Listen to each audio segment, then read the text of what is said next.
The Bermuda Triangle is the infamous grave for any number of ships, some filled with a fortune in treasure now buried under the ocean floor. Lee Cowan steadied his sea legs to take us on a treasure hunt. Carl Allen. He's a fisherman's fisherman.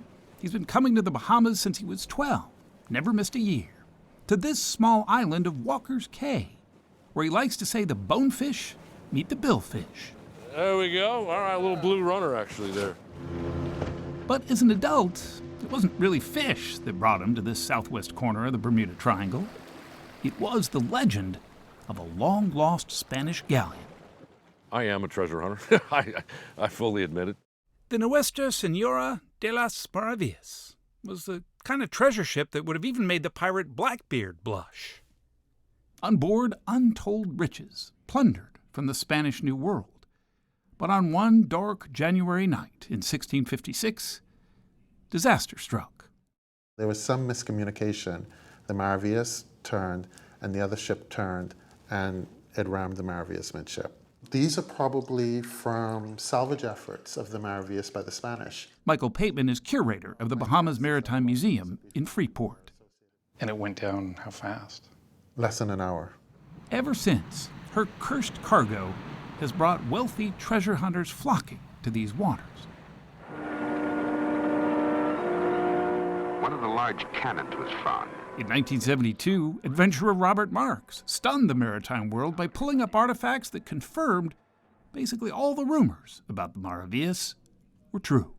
Some people claim it's one of the richest Spanish galleons to go down in the New World. What treasure they found ended up mostly in auctions and private collections the world over. In 1999, the Bahamian government had had enough of treasure leaving its waters and put a stop to all of it. But marine archaeologists like Jim Sinclair insist the main pile of treasure has yet to be found. Do you know how much is left out there? If you're going to just use dollars to quantify, we're probably looking at well over another $100 million still sitting in the sand out here. Really? Which, for Carl Allen, was like the siren song of the mermaid. If we don't do this, Mother Nature gets it, or pirates, and that doesn't do anybody any good. He made his money in plastics, garbage bags mostly, and in 2016 he sold that multi-million-dollar company in Dallas and then announced to his wife that he was going fishing, this time for the maravius. So I immediately bought her a yacht for her birthday. And let me tell you, want to get your wife into yachting? Name it after her. That's Gigi, their super yacht. Their son Thomas says Mom is indeed pretty happy. I think she likes it down here better than he does. You can't get her out of the water. It's amazing. But the Gigi was just a start.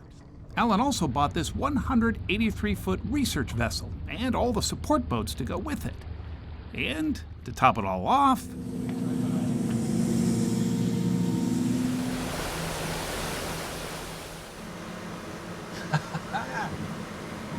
yep, he bought his own submersible. We are focused on an area that's probably 5 miles in circumference. To put it mildly, financially, he's in pretty deep. Everybody thought I was wrong. So many people called me a fool, a laughingstock, and look at you now. They're not laughing anymore. Look holy cow. With his wife Gigi at his side, Allen Exploration has recovered more than 10,000 artifacts from the maravius. When I found it, it was so encrusted, I could see just little bright specks. Pendants, gold chains, silver bars, crucifixes, all seemingly no worse for the wear. Oh my gosh. It's a 20-carat cabochon cut emerald in the middle. There's 12 emeralds, we believe, one for each apostle. They don't like to talk about what all of this is worth because they have no immediate plans to sell any of it. The Allens funded the construction of that maritime museum. They also run it themselves because they believe the maravius treasure belongs in the Bahamas. And, well, so do they.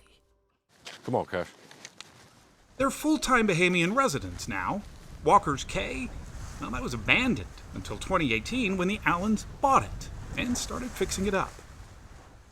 When Hurricane Dorian ravaged the Bahamas, They offered their treasure hunting fleet to deliver relief supplies instead. From what I'm seeing off the stern of Reaper. It was that same year that the Bahamian government lifted the moratorium and granted the Allens exclusive rights to survey some 250 square miles of underwater desert. Lee, we are just behind the hole, so there will be a swim upstream a little bit. They were generous enough to host us at sea, but they also put me to work. To dive with the Allens is to disappear into an underwater scavenger hunt on a long, dead reef. It's tedious work.